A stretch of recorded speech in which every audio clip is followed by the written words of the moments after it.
noches, señoras, caballeros, bienvenidos a las noticias de Intereconomía. Como tantas otras veces, la sociedad española ha reaccionado allá donde los políticos flaquean. Hoy ha habido en Madrid, hace unos instantes, una concentración de apoyo a Víctor Laínez, la víctima mortal de ese ataque de un ultraizquierdista en Zaragoza. Hoy, en este informativo, vamos a entrar a fondo en la cuestión. Es la imagen del día.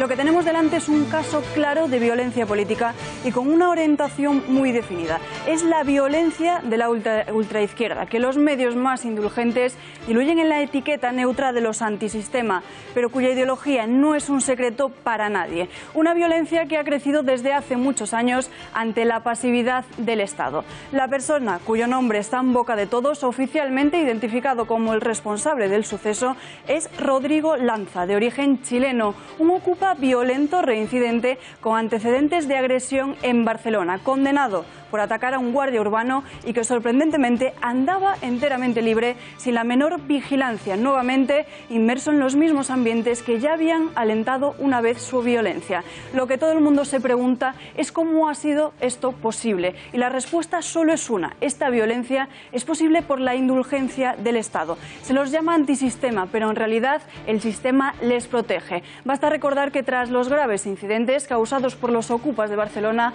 fue el propio ayuntamiento quien terminó haciéndose cargo de los gastos de los violentos, de su alojamiento e incluso de la promoción y proyección de una película que ensalzaba sus acciones. Uno de los protagonistas de esa película era Rodrigo Lanza. ¿Por qué es posible semejante disparate? Pues porque en España existe desde hace muchos años una doble vara de medir cuando de violencia política se trata. La extrema derecha está estrechamente vigilada desde los años 80, pero la extrema izquierda, así como los separatistas, han gozado siempre de entera libertad e incluso han contado con un perpetuo coro de poderosas voces mediáticas y con la cobertura de los partidos de izquierda desde las instituciones. Incluso hemos visto en estos días que hay quien justifica el crimen por las ideas políticas de la víctima. La democracia española es una democracia hemipléjica, es decir, una democracia enferma. Hoy hablaremos a fondo de esta cuestión y además de estas otras noticias.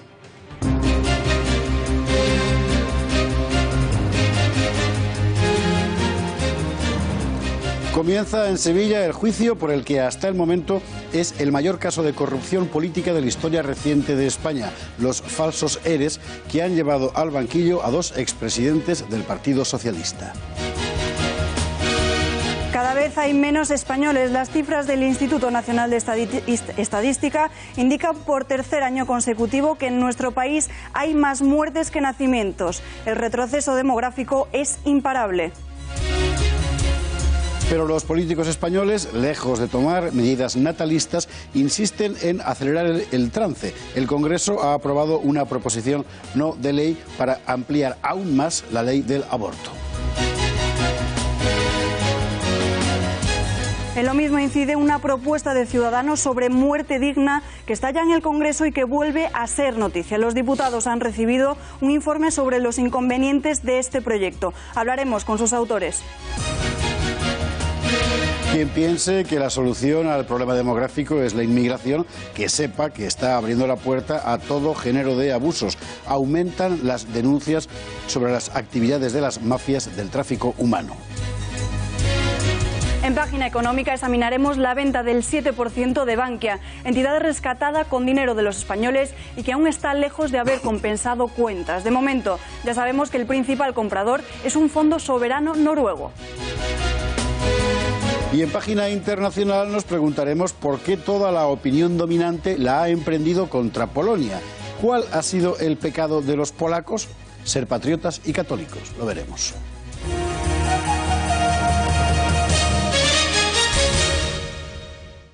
Empezamos en Sevilla, donde se ha abierto el juicio por los ERES fraudulentos de la Junta de Andalucía. Nada menos que dos presidentes del Partido Socialista Obrero Español se sientan en el banquillo. Alba Vila. Efectivamente, nos vamos hasta el año 2001. Es en esta época cuando se crea un presupuesto de 1.217 millones de euros de fondos públicos para subvenciones y prejubilaciones en empresas en crisis. De aquí salen 721 millones de euros destinados a 6.000 trabajadores. Entre los receptores, 126 intrusos, empresas y consultoras que perciben ilegalmente 136 millones de euros. ¿En qué se dividen? Pues aquí lo vamos a ver. 73,8 millones de euros concedidos en forma de ayudas directas a empresas, 50 millones en comisiones a bufetes de abogados, sindicatos y consultoras y otros 12,3 millones de euros a prejubilaciones abonadas a personas que nunca habían trabajado para las empresas que reciben las ayudas. ¿Cómo funcionaba? Pues la empresa solicita ayudas a la Junta de Andalucía. Esta y los sindicatos las negocian con la mediación de los bufetes y consultoras que antes mencionábamos. Después se incluyen a los intrusos como receptores de las ayudas. Para enviar este dinero necesitan una justificación y para eludirla crean la empresa IDEA, Agencia de Innovación y Desarrollo de Andalucía. De esta forma se ejecuta el pago de las ayudas a todos los beneficiarios y entre ellos los intrusos. ¿Quiénes son los principales acusados? Manuel Chávez, presidente en ese momento hasta 2011 y luego con José Antonio Griñán. Chávez fue el que implantó este procedimiento y Griñán lo mantuvo conociendo todos los mecanismos. También están implicados los exconsejeros de Empleo José Antonio Viera y Antonio Fernández, de Hacienda y Administración Pública Carmen Martínez Aguayo, de Innovación Francisco Vallejo, de Presidencia Gaspar Zarrías y de Economía y Hacienda Magdalena Álvarez. La Fiscalía atribuye a los 22 acusados un delito continuado de prevaricación, por el que pide 10 años de inhabilitación, mientras que también ve responsables de un delito continuado de malversación de caudales públicos a 15 de los 22 ex altos cargos procesados. Esparza. El gran saqueo. Cambiamos de tema, vamos allá, venga.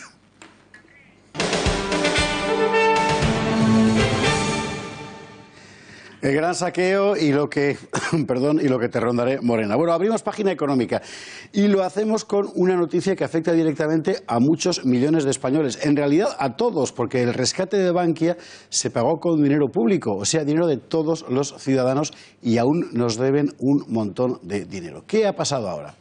Lo que ha pasado ahora es que Bankia ha vendido a agentes privados un 7% de su capital. Se trata evidentemente de compensar justo todo aquello que costó. Vamos a ver cómo se ha contado institucionalmente la noticia.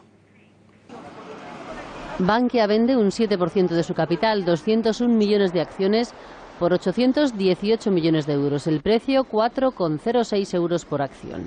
La operación, a través del FROB, se ha cerrado, según ha informado la entidad a la Comisión Nacional del Mercado de Valores. La colocación se ha hecho entre inversores cualificados. El precio de venta representa un descuento del 2,64% con respecto al precio de las acciones del cierre de mercado de ayer. Esta es la segunda colocación de acciones de Bankia por parte del Estado. En la primera venta, que se realizó en febrero de 2014, el Fondo de Reestructuración Bancaria se desprendió de un 7,5% de la entidad, por lo que se pagaron 1.360 millones.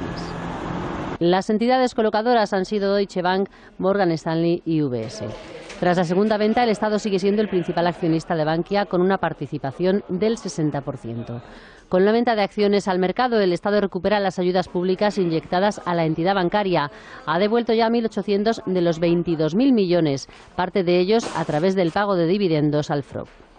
Bueno, yo creo que es la colocación, lo que pone de manifiesto es la confianza en Bankia, la confianza en el sistema financiero español y la confianza en última instancia en la economía española.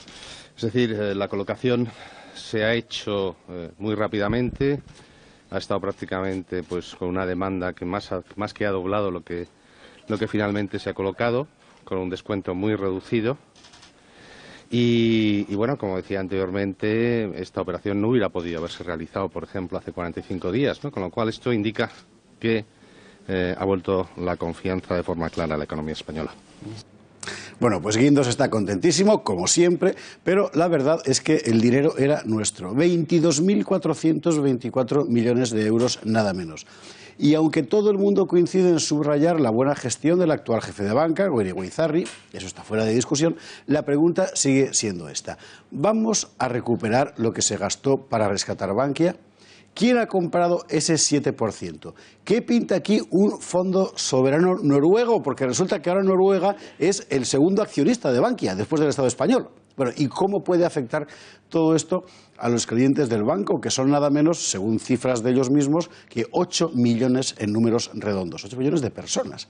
Para contestar a estas preguntas nos hemos dirigido a dos especialistas que por sus frecuentes broncas hacen las delicias de los oyentes de Radio Intereconomía en el Barómetro. Son Patricia Suárez, presidenta de la Asociación de Usuarios Financieros, y Fran Simón, analista financiero. Estas son sus respuestas en orden, uno detrás de la otra. No, desgraciadamente los contribuyentes nunca vamos a recuperar lo que pagamos por Bankia, porque al final lo hemos rescatado. Necesitaríamos que las acciones subieran hasta un 232%, lo cual es remoto, una posibilidad remota. Pero bueno, esto es lo que ya sabíamos, se tiene que vender antes de diciembre del 2019 y perderemos bastante dinero, sí.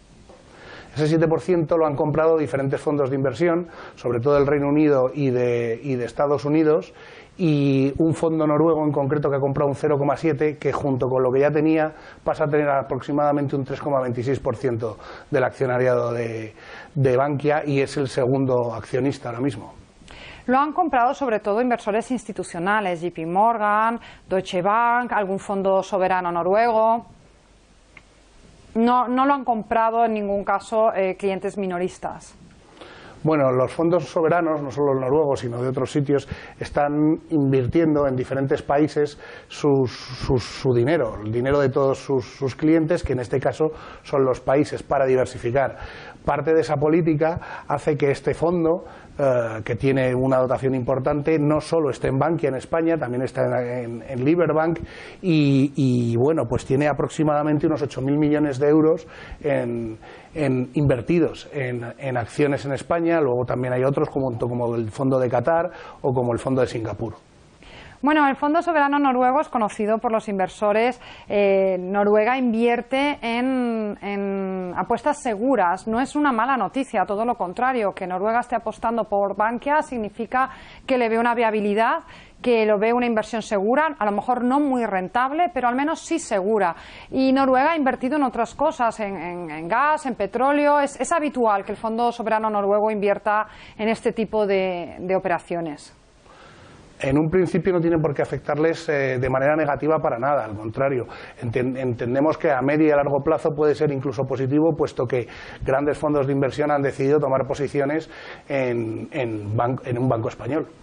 A los clientes del banco no les afecta para nada. A los clientes del banco la composición, los dueños del banco no influyen en el propio cliente. Realmente a los únicos que les afecta es a los accionistas, que verán cómo sus acciones, bueno, pues pueden subir, pueden bajar, se estabilizarán, no lo sabemos. Ya veremos cómo queda en el mercado.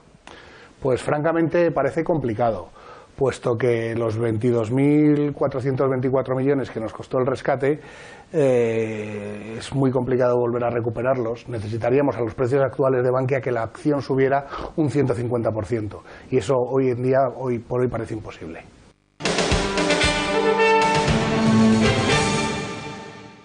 Alba Vila, más historias. Efectivamente, y es que los últimos datos del Instituto Nacional de Estadística deberían sembrar alarma. Por tercer año consecutivo, en España hay más muertos que nacimientos. Concretamente, en el primer semestre de 2017, el número de nacimientos fue un 6,3% menor al del mismo periodo del año anterior, mientras que las defunciones, 220.000 casi, fueron un 4,5% mayores. Esto quiere decir que nos estamos haciendo cada vez más pequeños. La agencia EFE nos lo contaba así. España sigue perdiendo población. En el primer semestre del año se produjeron 32.000 muertes más que nacimientos. Es la tendencia de los dos últimos años, más defunciones y menos nacimientos. Entre enero y junio nacieron 188.000 niños, un 6% menos que un año antes. Murieron 220.000 personas, un 4,5% más. Son los datos de la encuesta de población del INE. Hay mayor número de fallecimientos porque la cifra fue especialmente alta en enero. Los nacimientos siguen en la línea descendente que se inició hace 9 años, que tuvo un leve incremento en 2014. Las madres extranjeras son el 19% del total. Por comunidades sí hubo más nacimientos que defunciones en Madrid, Murcia, Baleares y Ceuta y Melilla. Los madrileños son los que tienen mayor esperanza de vida, 84 años y medio. Los canarios, los que más tarde se casan, pasados los 35. Y los murcianos, los que tienen más hijos. En este primer semestre del año se casaron menos parejas, un 6% menos. Se celebraron en España 69.000 bodas. Así que menguamos. Bueno, para hablar de este asunto hemos acudido a alguien que lleva años clamando en el desierto, Alejandro Macarrón, de la Fundación Renacimiento Demográfico. Don Alejandro, muy buenas noches. Buenas noches. ¿Desde cuándo es una certidumbre en España el retroceso demográfico? Pues desde comienzos de los 80 del siglo pasado, hace más de 30 años, estamos por debajo de la fecundidad de reemplazo, la que garantiza que la siguiente generación va a ser por lo menos igual de numerosa que la actual. Y de hecho estamos muy por debajo de ese umbral. ¿Y las causas cuáles son? Las causas son complejas y variadas, pero esencialmente en el sistema de valores moderno tener niños no es algo prioritario, como toda la vida lo fue, ¿no? Toda la vida es algo importantísimo, formar una familia y tener hijos, y ahora digamos que es algo secundario. Además de eso, pues hay más causas. Lógicamente la incorporación de la mujer al mundo del trabajo no ayuda a que tengamos muchos hijos, pero ya no hace falta tener muchos hijos como a lo mejor hace un siglo y medio, porque ahora no se muere ninguno, ¿no? Antes se morían muchísimos niños, o sea, podemos tener menos niños que antes. Lo que pasa es que tenemos, incluso con ese margen que tenemos de tener menos niños que antes, tenemos demasiado pocos. Pero como decía, hay muchas causas, podemos desgranarlas si quieren, pero es un poquito prolijo. ¿Algún gobierno ha tomado medidas para contrarrestarlo? No. Hasta ahora, de hecho, ni siquiera han hablado de ello. Este gobierno es el primero que ha creado una comisión, lo que llama el comisionado demográfico, para el reto demográfico, pero hasta ahora parecía que les daba absolutamente igual, y eso que llegamos a tener la fecundidad menor de todo el mundo, o sea, el número de hijos por mujer menor de todo el mundo, ¿no? Lo cual nos auguraba un futuro pésimo, ¿no? Porque un país que no tiene niños no tiene futuro, ¿no? ¿Y en otros países se hace algo para evitar este retroceso? Se hace más. No se hace lo suficiente, pero se hace más. Por ejemplo, en Francia, los países escandinavos, Alemania, están dando pues más ayudas, están intentando concienciar más a la población. Países del este de Europa, en Hungría, en Polonia, en Rusia, por ejemplo, el presidente Putin pues ha dado cuenta que Rusia se está desangrando demográficamente porque muere más gente de la que nace desde hace años, y entonces han perdido bastante población, ¿no? La antigua República de Macedonia, Yugoslavia de Macedonia, o sea, ahora mismo está habiendo cada vez más conciencia de que esto es un problema, que no es solo un problema español. Lo que pasa es que en España hasta ahora no se ha hecho prácticamente nada. ¿Por qué la inmigración no es una solución fiable? Bueno, no ha sido una solución en ningún país, una solución completa. Puede ser una solución parcial, pero ¿por qué no es fiable? Bueno, el inmigrante lo mismo viene que se va, que se puede ir. Quiere decir que si el país va mal, tiene menos arraigo, lógicamente, que una persona al país. Luego, la integración de la inmigración no es una cosa facilísima. Vamos a ver, si viniesen inmigrantes, no sé, por ejemplo, decir cubanos, ¿no?, que hablan español, incluso muchos son hijos o nietos de españoles, pues es mucho más fácil de integrar que personas de una cultura completamente distinta, ¿no? Muchos de ellos tienen un nivel cultural, no todos, pero hay, por ejemplo, han venido bastantes inmigrantes analfabetos, ¿no? El analfabetismo había desaparecido prácticamente de España, pues una parte de los que vienen, a lo mejor un 10% o un 5 o 10% en determinadas comunidades son analfabetos directamente, no tienen ni estudios primarios, por tanto es difícil que puedan trabajar en la economía productiva moderna, ¿no? Y luego hay una cosa que no es culpa de los inmigrantes, sino que es responsabilidad pura y dura del estado de bienestar moderno, y es que si a la gente le da dinero por no trabajar, hay inmigrantes que van a venir pensando en que si trabajo bien, pero si no puedo cobrar subsidios, ¿no? Y eso pervierte el significado de la inmigración, que toda la vida han sido personas muy esforzadas. Vamos a ver, el inmigrante es una persona emprendedora, es una persona sufrida, es una persona que se atreve a irse a otro país, que no es fácil, ¿no? Pero claro, si sabe que es un país europeo, España, Alemania, Francia, donde si no trabajo me dan de todas formas muchas cosas gratis, pues no va a venir con el mismo espíritu, ¿no? Claro. Don Alejandro Macarrón, muchísimas gracias, muy buenas noches. Alba. Pues a pesar de la gravedad objetiva de la situación demográfica, las preocupaciones de nuestros políticos parecen estar muy lejos de esto. Al contrario, incluso se esfuerzan en adoptar medidas para que cada vez haya menos nacimientos. Es lo que ha pasado ayer en el Congreso con la propuesta de la izquierda para ampliar aún más el aborto. Lo vemos en este vídeo. 16 y 17 años es la edad en que las adolescentes podrán abortar sin ningún tipo de consentimiento paterno. Así se ha decidido en el Congreso de los Diputados a través de una propuesta de Unidos Podemos, respaldada por el bloque socialista. 19 votos a favor, 14 en contra y 4 abstenciones. De esta forma, se elimina la ley de 2015 y se implantaría la formación necesaria y obligatoria en todos los profesionales que vayan a estar implicados en los abortos en centros sanitarios públicos.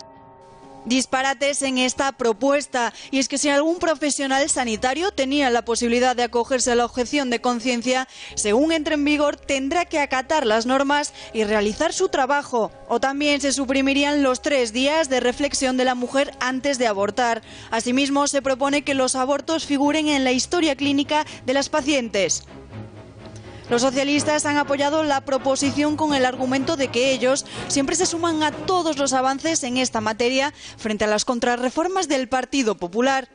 Desde el PP se han opuesto argumentando que no tiene ningún tipo de sentido que se exija un consentimiento paterno a una menor de 16 años para quitarse una muela o hacerse un tatuaje, pero no se pida a quienes pasan por un proceso como un aborto. Eso sí, los datos demuestran que casi el 90% de las chicas que se sometieron a un aborto en 2014 lo hicieron acompañadas de sus familias. Esto es una proposición no de ley, es decir, que no obliga al gobierno, pero en cualquier caso es un hecho elocuente.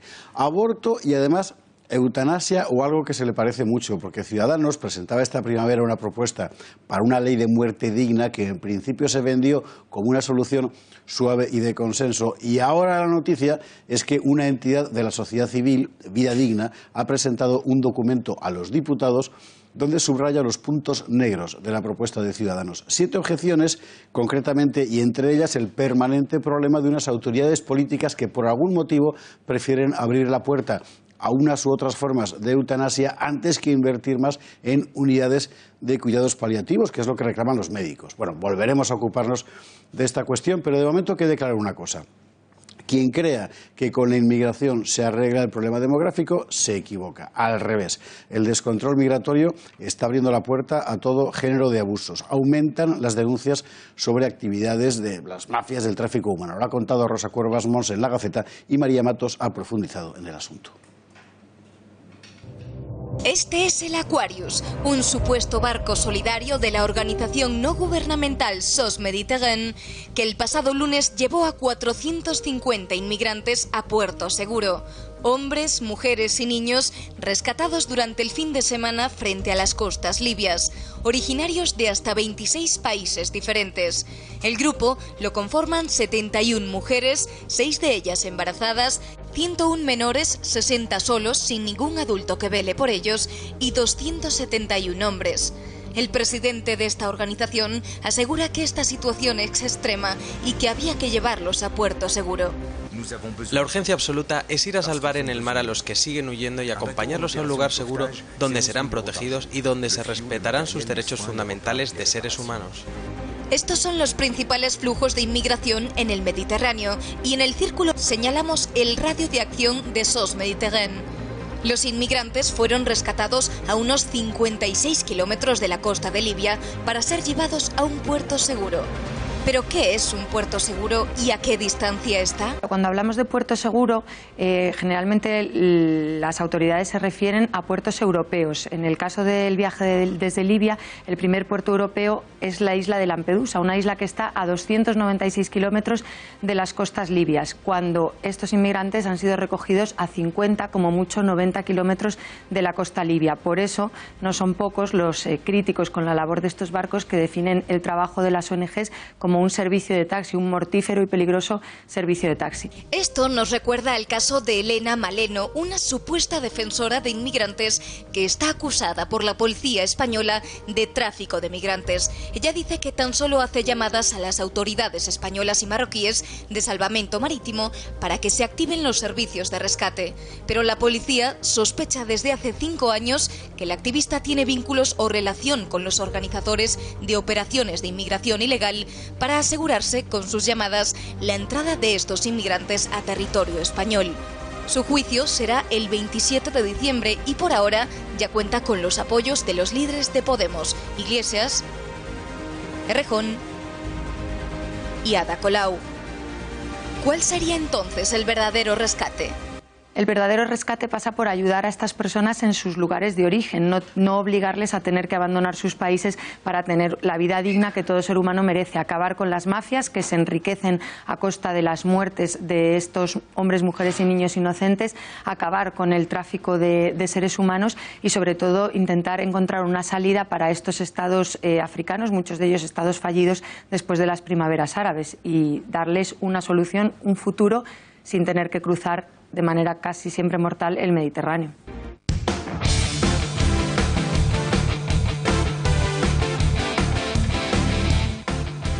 Deportes, Juanma Pérez Noya. ¿Qué tal, José Javier? ¿Qué tal, Alba? Ya estaban respirando los madridistas, que estaban bastante preocupados después de ver cómo ha transcurrido ese encuentro entre el Real Madrid y el Al Jazeera. Un encuentro, hay que decirlo, un poco esperpéntico por los diferentes errores que han tenido tanto la defensa blanca como el VAR, el videoarbitraje, que vuelve a ser noticia. Este es el entrenamiento de ayer. Las imágenes del partido de hoy son dos principales. Una la podemos ver a continuación, el gol anulado a Casemiro, centro lateral.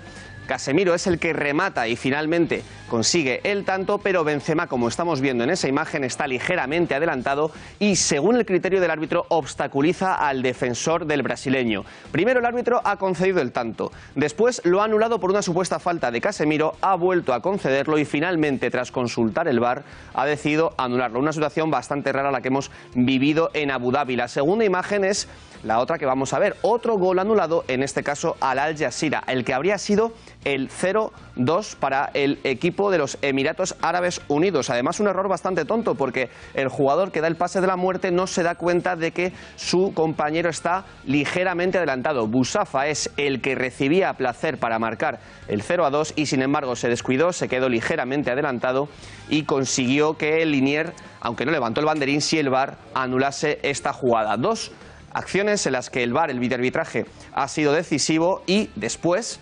finalmente, consiguió Cristiano Ronaldo empatar el encuentro 1-1 y Gareth Bale, que acababa de entrar al campo después de su lesión, hizo el 2-1. Muy mal partido de Varane, muy mal partido en general de la defensa blanca. Zidane tiene trabajo por delante para revertir esta situación. Y el otro nombre, el otro protagonista del día, José Javier, Alba, es el que estamos viendo, Chris Froome, el ciclista británico que ganó en la pasada edición de la Vuelta Ciclista a España, ha dado positivo en un control del pasado 7 de septiembre. Además, positivo en una sustancia muy extraña con la que no se suele dar positivos, la que compone su inhalador. Vamos a ver el comunicado oficial de la UCI, en la que dice públicamente cuál ha sido el problema de Chris.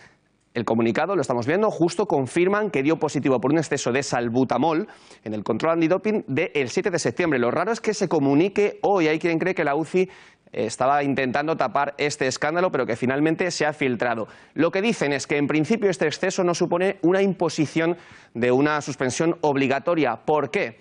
Bueno, pues porque como esta sustancia estaba dentro de su inhalador, se puede valorar que quizás solo ha excedido el consumo de este inhalador por el asma que padece el ciclista británico y que por tanto no habría incurrido en dopaje. El segundo clasificado de la última Vuelta a España, José Javier, ya ha dicho que no le cuadra mucho esta explicación, que él es también asmático y que, sin embargo, no consumió en ningún caso, no tuvo que recurrir al inhalador porque esos días en la Vuelta Ciclista a España estaba lloviendo.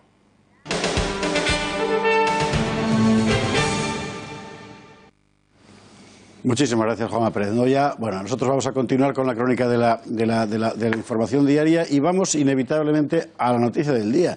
Todo el día ha venido marcado por las reacciones al asesinato de Víctor Laínez en Zaragoza, un crimen de odio motivado por razones ideológicas y, en particular, ha venido el día marcado por la confirmación de la identidad del presunto autor, Rodrigo Lanza. En la Gaceta han seguido la información al detalle y Juan Fluger puede darnos la última hora. Juan Fluger, buenas noches. Muy buenas noches. Pues sí, hay bastante información, es abundante. En muchos casos pues es información que está lanzándose sin confirmación.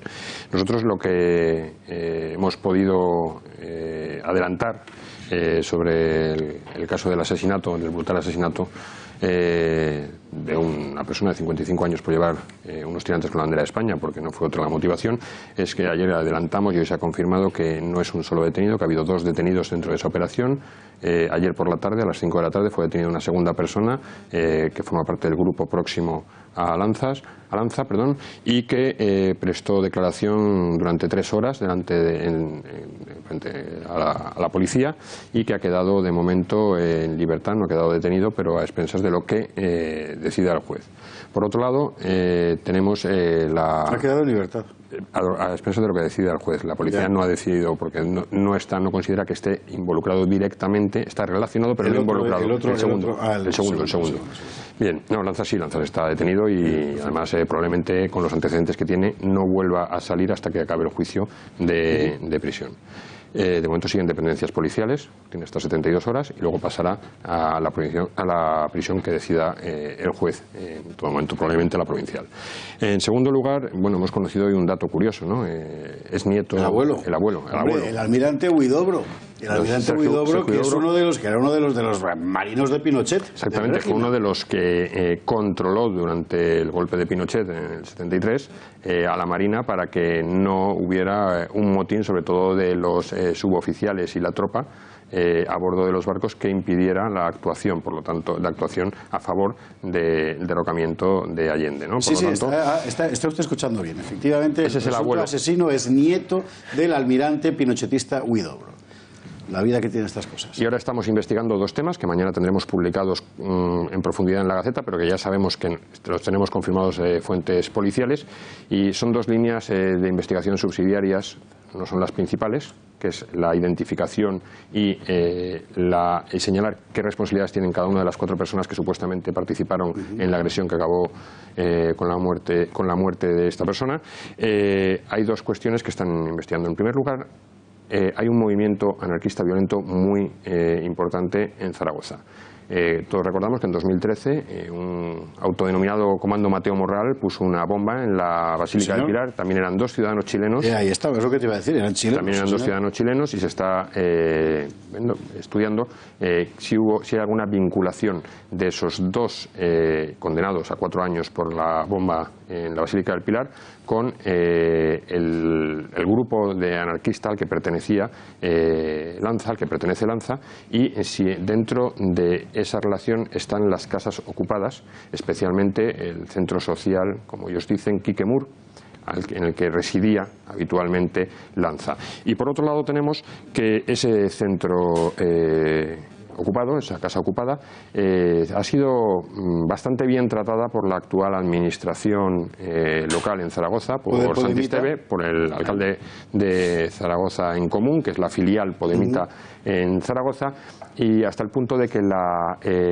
condena que ha hecho pública el alcalde no dice en ningún momento ni asesinato ni crimen, sino que simplemente ha rechazado cualquier tipo de violencia que se produzca en Zaragoza, que debe ser una ciudad acogida, pero sin mencionar para nada los hechos ocurridos el día 9. Y por último, una cosa rápida, 2 denuncias se han sumado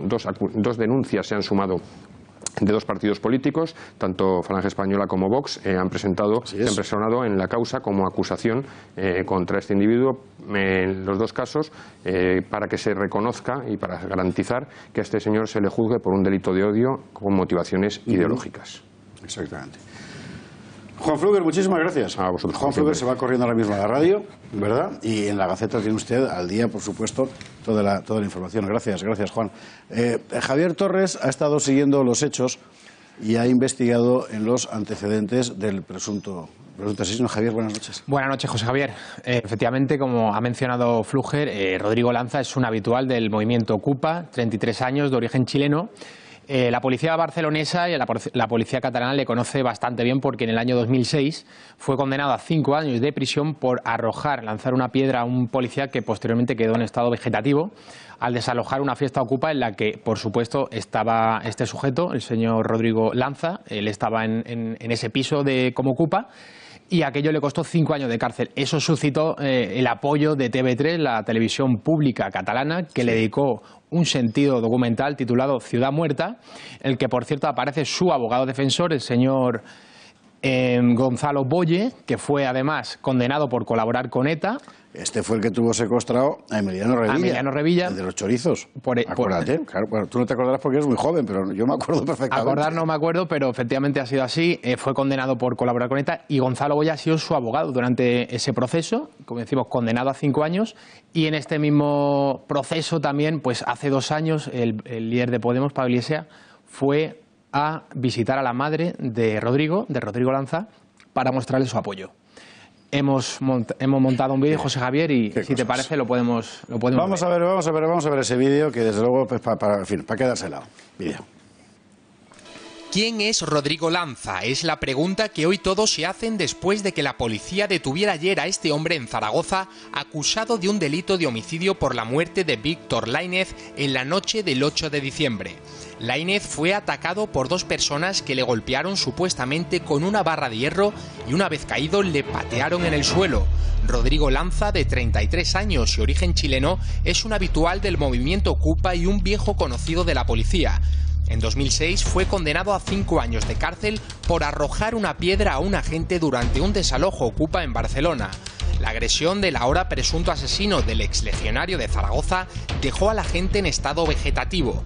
Lejos de arrepentirse por tales hechos, el antisistema, además de denunciar malos tratos por parte de la policía, admite sin reparos en el documental Ciudad Muerta de TV3 que quería venganza y que iba a hacer algo. A veces, más que justicia, y no sé si lo tengo que decir, pero yo a veces, después especialmente de lo de Patri, yo busco venganza. Y lo tengo claro, o sea, hay gente que la justicia para mí ha perdido sentido y yo hay con cierta gente o instituciones o conceptos sí que busco venganza. Mariana Huidobro, madre del violento antisistema de origen chileno, grabó este documental sobre los disturbios en Barcelona en 2006. Huidobro y Lanza trataron de defender la inocencia de este último a través del corto, asegurando que se trataba de un montaje policial y judicial. También participa en el documental Gonzalo Boye, abogado del defensor. El editor de la revista Mongolia, condenado por colaborar con ETA en el asesinato de Emiliano Revilla, asegura que todo lo ocurrido es un burdo montaje policial. El letrado convirtió la defensa de Lanza en un intento por demostrar una supuesta trama corrupta para encarcelar a los delincuentes detenidos. No hay cosa más desagradable en un tribunal cuando viene un abogado y les destruye la sentencia que ya tienen redactada. A esta campaña para blanquear la imagen de Rodrigo Lanza también se sumó Pablo Iglesias. El líder de Podemos, sensible a todas las causas de la ultraizquierda, visitó en mayo de 2015 a la madre del condenado para mostrarle su apoyo. Tenemos a Gonzalo Boye, chileno, colaborador de ETA, viene del MIR. Tenemos a la señora Huidobro, madre del muchacho, que viene evidentemente de la misma órbita, es la hija del almirante pinochetista, que evidentemente, será por lo de la muerte del padre, no lo sé, ha salido exactamente en el sentido contrario.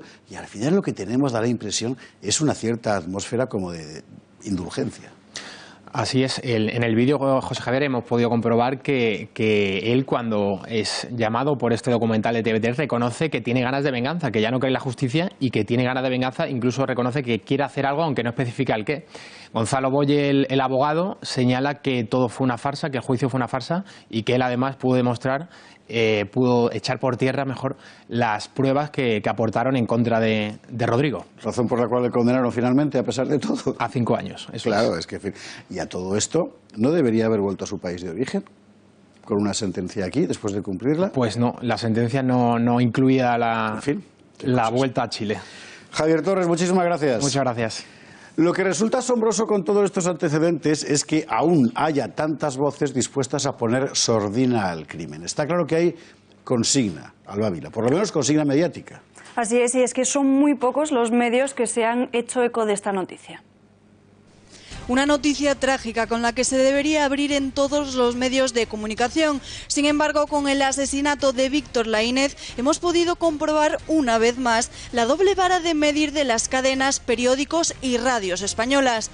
En las noticias de La Sexta recogen la información en una página de lectura de apenas 1 minuto. Se echan de menos las menciones ideológicas a las que nos tienen acostumbrados desde esta cadena. Simplemente se recoge que la víctima es simpatizante de la Falange Española española y que el asesinato obedece a motivos de discriminación y persecución ideológica.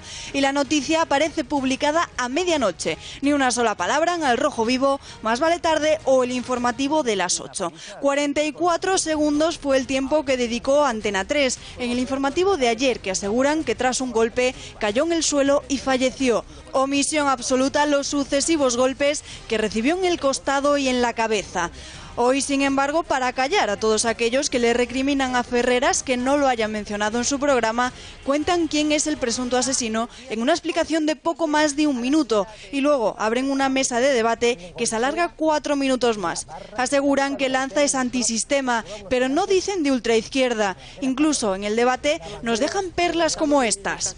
Del que hablábamos antes, esto es una tragedia ocasional. Eso sí, 5 espacios de programación especial cuando se trataba de los agentes que insultaron a la alcaldesa de Madrid, Manuela Carmena, o de una agresión en Valencia que fue transmitida a todas horas en la cadena de La Sexta.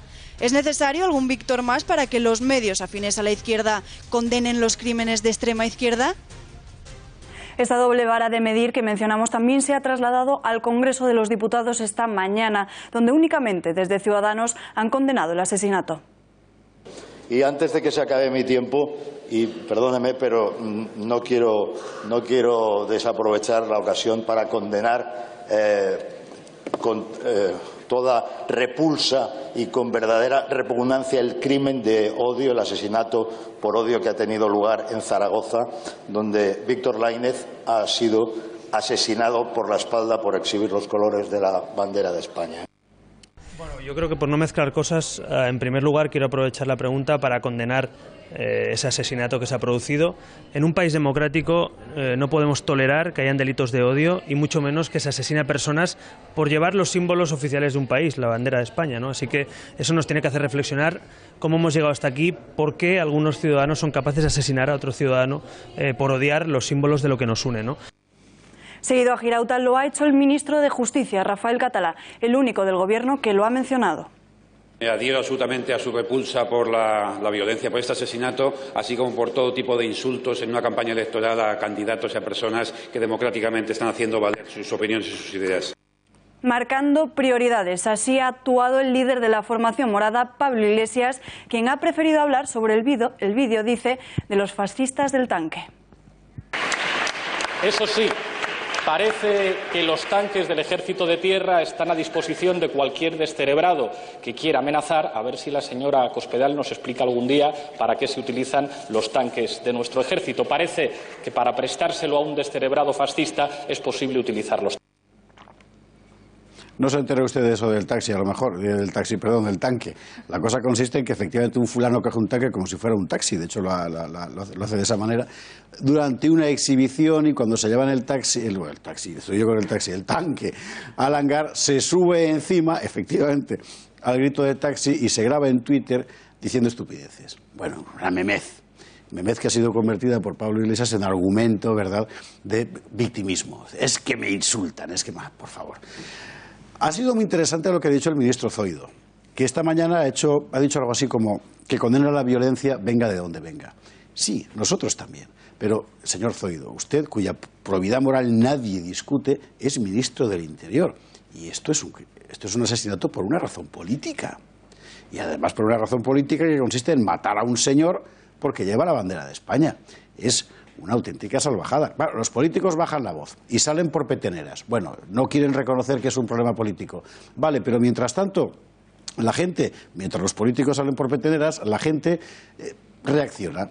La gente en la calle se conmueve. Y hoy ha habido en Madrid una concentración bajo la estatua de Blas de Lezo para rendir homenaje a Víctor Lainez, a la víctima de este crimen, asesinado, recordémoslo 1000 veces, por vestir unos tirantes con la bandera de España. Y allí hemos estado.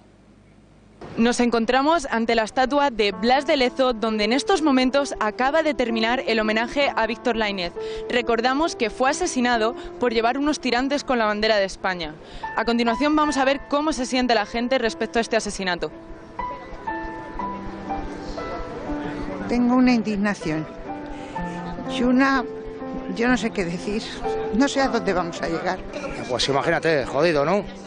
Jodido de ver cómo cada día el país se destruye, con ideología como los podemitas, con gente de izquierdas, antisistemas, Que no podemos ir con nuestra bandera luciendo la de España tan tranquilamente por la calle, porque viene esta puta gente que protege tanto el ayuntamiento como el gobierno, como toda esta... O sea, hoy en día no se puede ser español en España. Es una pena.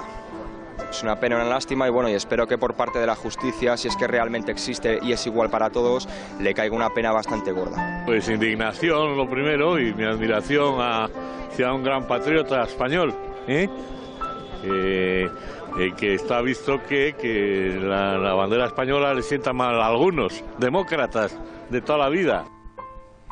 Pues sí, es que es la cuestión. Bueno, ayer nosotros veíamos aquí, en plena actuación en Zaragoza, tratando de encontrar testimonios, tratando de romper lo que en ese momento era todavía un muro de silencio, a María Matos, que según vimos la información y la dimensión que estaba tomando, cogió la cámara y la mochila y salió corriendo para allá. Y la verdad es que los primeros compases de tu recorrido por las calles de Zaragoza eran francamente sobrecogedores, porque la impresión que daba es que nadie se atrevía a decir nada. Exactamente, buenas noches. Pues sí, la verdad es que era como un muro de silencio total. Entrábamos en los bares intentando saber dónde exactamente había sucedido el asesinato para poder reconstruir los hechos y era imposible, ¿no? Nadie nos decía nada, nadie sabía nada. Era como ni siquiera sabían de lo que les hablábamos. Nadie lo había escuchado en la radio, nadie lo había escuchado en las noticias. Era completamente como si nosotros le estuviésemos contando la noticia, ¿no? Entonces era muy difícil, sobre todo, llegar hasta ahí y bueno, la verdad en uno de esos bares nos acogieron muy bien, tuvimos mucha suerte después de preguntar en 5, 6 o 7 más y la verdad pues nos ayudaron bastante a conseguir testimonios. Nadie quería hablar, porque eso sí, hay que decirlo, los amigos de Víctor, los que de verdad le conocían de estar con él en el bar día a día, esos no se atrevían a hablar, pero por miedo a las represalias. Entonces, todo lo que podíamos conseguir era pues una voz distorsionada o una silueta de espaldas. Nadie se atrevía a decir cara a cara, pues simplemente preguntarle cómo era Víctor, ya no hablar de lo sucedido, simplemente que nos contasen cómo era Víctor. Pues nadie se atrevía, o sea que fue muy, muy difícil. Ángel, el reportero cámara y yo, de verdad nos costó muchísimo llegar hasta ese sitio porque veíamos nosotros desde dentro del bar pues que ya éramos como, nos acogieron, ¿no? Ya éramos como de su, no voy a decir de su familia, pero amigos, ¿no? Invitados que nos dejaban estar ahí dentro del bar y sí, mientras pasaba gente... Que no formabais parte de los malos, claro. Exacto, y veíamos por las ventanas a más periodistas intentando preguntar y la respuesta siempre era la misma, ¿no? Reporteros, oigan, aquí, ¿dónde es tal? ¿Saben ustedes? Y no, yo no sé nada, y claro, cuando de verdad una persona te dice, no, yo no sé nada, pues... ¿qué haces? Dices, vale, pues muchas gracias y te vas. Pero no nos dimos por vencidos. Hola. Esta mañana habéis estado investigando sobre ese silencio de la formación morada. ¿Qué han dicho desde Podemos?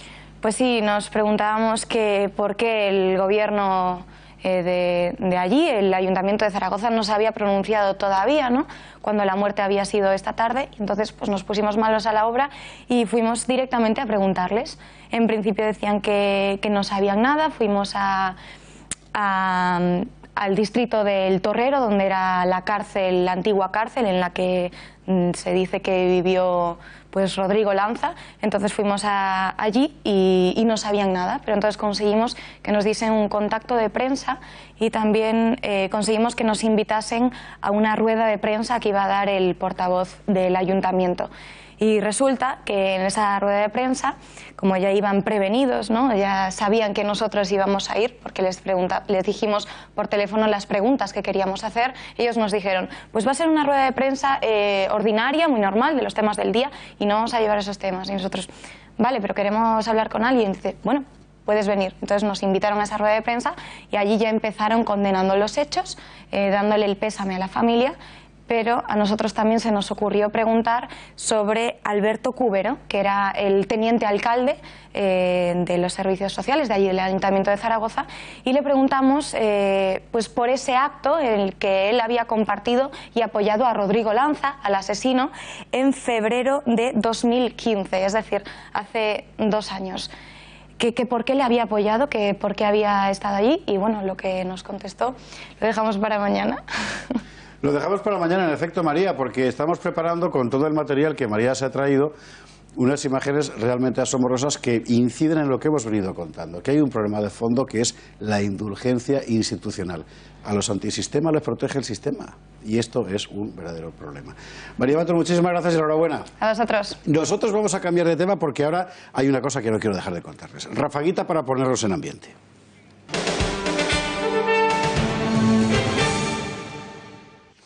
Que lo último que yo quería contarle hoy es poner un poco de luz en la asombrosa campaña mediática y política contra el gobierno polaco. ¿Y por qué nos interesa especialmente esto, los polacos? Pues mire, porque el gobierno polaco es muy probablemente el mismo que usted votaría si en España hubiera un partido así. Los que le critican son los mismos que critican cualquier cosa que huela a nacional, a identitario y a cristiano. Y para colmo, lo que Polonia está haciendo es lo mismo que se hace en otros países, España incluida. Vamos a verlo. Desde hace meses, la mayor parte de la clase política europea y de los medios de comunicación del sistema la han emprendido contra Polonia. Se acusa al gobierno de este país, miembro de la Unión Europea, de ser antidemocrático, incluso una dictadura. ¿Por qué? ¿Qué está pasando en Polonia? En Polonia gobierna un partido de derecha nacional y católica llamado Ley y Justicia, que ha decidido que el gobierno nombre al Consejo General del Poder Judicial, así como el organismo de control de los jueces que existe en Polonia.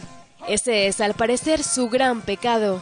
Ahora bien, eso no es inusual en los países de la Unión Europea. En España, por ejemplo, el Parlamento nombra al Consejo General del Poder Judicial, es decir, lo nombran los partidos políticos según la mayoría surgida en las elecciones, con la correspondiente mayoría gubernamental. Asimismo, en España, el presidente del Consejo General del Poder Judicial es también el presidente del Tribunal Supremo. De tal forma que en España, por ejemplo, el gobierno guarda relación directa con los nombramientos del Consejo del Poder Judicial, el presidente del Tribunal Supremo y, por supuesto, el fiscal general del Estado. Lo mismo que en Polonia. ¿Dónde está entonces el pecado polaco? En realidad, lo que tanto molesta en Bruselas cuando se trata de Polonia o de Hungría no son estas cosas, sino la obstinación de ambos países en mantener su soberanía sobre materias como la identidad cultural, la política familiar y, por supuesto, su inspiración inequívocamente cristiana. Polonia y Hungría se liberaron hace casi 30 años de sendas tiranías comunistas. Ni en Varsovia ni en Budapest están hoy por la labor de someterse a otros tiranos.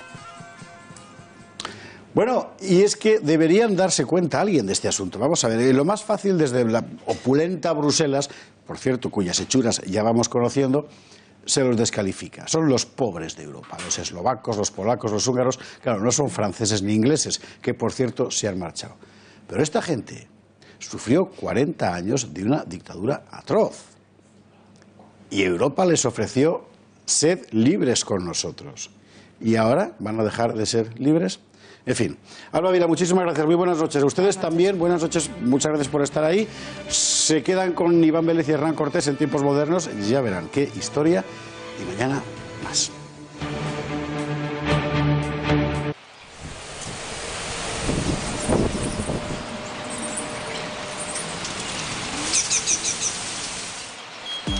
Durante este jueves vamos a seguir con bastantes nubes en zonas del norte de España y allí nos toca sacar el paraguas, especialmente en puntos del Cantábrico y también de Galicia tendremos precipitaciones, incluso pueden ser de forma de nieve por encima de los 2000 metros de altitud en áreas de los Pirineos.